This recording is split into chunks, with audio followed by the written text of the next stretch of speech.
Hello and welcome to Vision Plus Academy. Dear aspirants, let us learn today most important current affairs circulating in the news. There is a trade-off between the current affairs which are supposed to choose up and which are supposed to leave. So I am bringing the current affairs for you which you have to remember because these are related to examination based on the syllabus. Let us start with the first current affair. But before starting, if you are visiting on Vision Plus Academy channel for the first time, you have to subscribe it, you have to share it, because this is quality content provider channel for all the students in Jammu and Kashmir. Let us start with the first MCQ. देखिए, recently government of India ने Sikh sites को recommend किया है to be added to UNESCO world heritage list. लेकिन एक fundamental rule है, किसी भी साइट को लिस्ट में ऐड करने से पहले एक साल तक टेंटेटिव लिस्ट में रखा जाता है, उसके बाद इनको वर्ल्ड हेरिटेज लिस्ट में ऐड किया जाता है। Six sites that are recommended by government of India, number 1 Ganga ghats of Varanasi Uttar Pradesh. देखिए, Ganga river the longest river of India, Ganga ghats of Varanasi, जहाँ पे एंशिएंट और मिडिल हिस्ट्री में ट्रेड एंड टाउन्स फ्लोरिश हुए थे, इसलिए गवर्नमेंट ऑफ इंडिया ने इसको रिकमेंड किया है to be added to world heritage list में। नेक्स्ट, सतपुरा टाइगर रिजर्व, ये मध्य प्रदेश में है, इसको रिकमेंड किया गया है। Kanchipuram temple of Tamil Nadu, megalithic site of Hire Benakal Karnataka, Maratha military architecture Maharashtra, बेघाट लेमघाट इन नर्मदा वैली मध्य प्रदेश। आप जानते हो Narmada and Tapi rivers, these are west flowing rivers, Narmada river forms rift valley. Next MCQs, Kalyanan Gounder की बात आई है। जो कल्याणन गाउंडर थे, he was the youngest member of Constituent Assembly when he joined Indian National Congress at the age of 19। Kalyanan Gounder freedom fighter थे क्योंकि उन्होंने quit India movement में गांधी जी के साथ पार्टिसिपेशन की थी।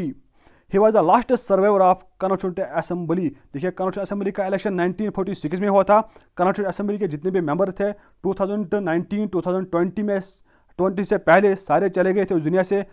कल्याणन Gounder the only surviving member जो 2021 में उनका निधन हुआ है। उसके बाद मोस्ट इम्पॉर्टेंट करंट अफेयर है हमारे फर्स्ट प्राइम मिनिस्टर नेहरू पर। एक रिसेंटली एक किताब आई थी, नेहरू तिब्बत एंड चाइना, इसको अवतार सिंह ने लिखी है। देखिए, नेहरू जो है he was the first prime minister of India. Nehru की इंपॉर्टेंट किताबें हैं जैसे Discovery of India, bunch of old letters और glimpses of world history. I recommend you to read Glimpses of World History. This is a beautiful book written by Nehru. Next, देखिए, जो 57th Ernest Young renewable energy country attractiveness index 2020 आया है। ये एक agency है Ernest young, उसने release किया इसको।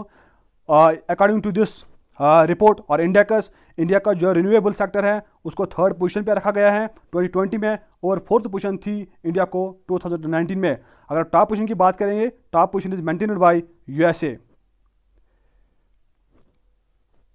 2020 में जो मिलेनियम टेक्नोलॉजी प्राइज जो 2021 में दिया गया है, ये Shankar Balasubramanian and David Klenerman को दिया गया है। These are the 2 chemists from India origin जो अभी काम कर रहे हैं कैम्ब्रिज यूनिवर्सिटी में। देखिए, रिसेंटली क्या हुआ था कि कांगो में एक वॉल्केनो इरप्ट हुआ है जिसका नाम है Mount Nyiragongo. This was the most dangerous volcano जिसने गोमा सिटी को बर्बाद करके रखा है। आप जानते हो कोंगा बेसिन जो है ये साउथ अफ्रीका में है। ओके, देखिए, अगर हम बात करेंगे हॉकी इंडिया की, हॉकी इंडिया ने रिसेंटली इटाइन गिलिच अवार्ड 2021 एक्वायर किया है। उसके साथ आपको याद रखना है जो इंटरनेशनल हॉकी फेडरेशन, उसका प्रेसिडेंट जो अभी है जिसको रीइलेक्ट किया गया है, ही इज नरेंद्र बात्रा। ये इंपॉर्टेंट इसलिए है because Narendra Batra he was the first Indian जो इसका प्रेसिडेंट बन गया था। ठीक है, उसके बाद देखिए, एक सपोर्ट का करंट अफेयर है। कैस्पर रूड ने जेनीवा ओपन टाइटल 2021 एक्वायर किया है। देखिए, बायोडाइवर्सिटी के ऊपर एक एमसीक्यू है, ये बहुत ही इंपॉर्टेंट एमसीक्यू है। अगर हम देखेंगे as because it is very related to Jammu and Kashmir. देखिए, वाइट फ्लाई जो है इसका जूलॉजिकल नेम है एल्यूरोडाइकस डिस्पैरस, ये हेमीपेट्रा ऑर्डर को बिलोंग करते हैं। White flies, these are the dangerous flies जो क्रॉप्स को, चाहे वो हार्टिकल्चर क्रॉप्स हो, एग्रीकल्चर क्रॉप्स हो, उनको बर्बाद करके रख देते हैं। क्योंकि बताया जाता है वाइट फ्लाई जो है ये क्रॉप्स के लीव्स से जो सैप है, रस है, उसको चूस लेते हैं। उसके बाद जो पाते हैं वो गिरकर क्रॉप्स को फेल्योर कर देते हैं। देखिए जो वाइट फ्लाइज है 1995 में पहली बार केरला से रिपोर्ट किए गए थे। 2021 में एक रिपोर्ट के मुताबिक वाइट फ्लाई जो है ये स्प्रेड हो चुके हैं पूरी इंडिया को except Jammu and Kashmir. So this set is an alarming tone towards the administration of Jammu and Kashmir to be ready in the recent about the attacks of white flies. देखिए जो वाइट फ्लाइज ये इंडिया से originate नहीं हुए हैं, ये India को invasive है, यानी कि ये सेंट्रल अमेरिका और कैरिबियन आइलैंड से इंडिया में आ चुके हैं। बताया जाता है कि 1995 से पहले इंडिया ने कुछ फ्लोरल और प्लांट स्पीशीज इंपोर्ट किए थे, जिसकी वजह से वाइट फ्लाइज भी इंपोर्ट हो चुके थे इंडिया में।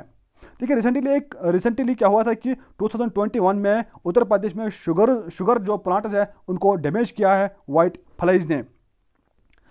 2015 में 15 फार्मर्स ने सुसाइड किया था पंजाब में, क्योंकि 33% जो कॉटन है पंजाब में वो डिस्ट्रॉय किया था वाइट फ्लाइज ने। ओके, देखिए आज का लास्ट एमसीक्यू मैं आपको बताऊं वह है ब्रिक्स एस्ट्रोनॉमी वर्किंग ग्रुप का जो 7th मीटिंग हुई है ये इंडिया ने वर्चुअली हेल्ड किया, क्योंकि आप जानते हो ड्यू टू कोविड-19 की वजह से ब्रिक्स के बारे में थोड़ा जानते हैं। अगर क्वेश्चन पूछा जाएगा ब्रिक्स का जो रिसेंट 12th समिट हुआ है वो कब हुआ, 17 नवंबर 2020 में हुआ है। ये जो वर्चुअली हेल्ड किया है रशिया ने, ठीक है, ये भी वर्चुअली हेल्ड किया रशिया ने। देखिए ब्रिक्स जो है ये टॉप मोस्ट 5 कंट्रीज हैं, Brazil, Russia, India, China and south Africa. South Africa ने ब्रिक्स ज्वाइन किया था 2010 में।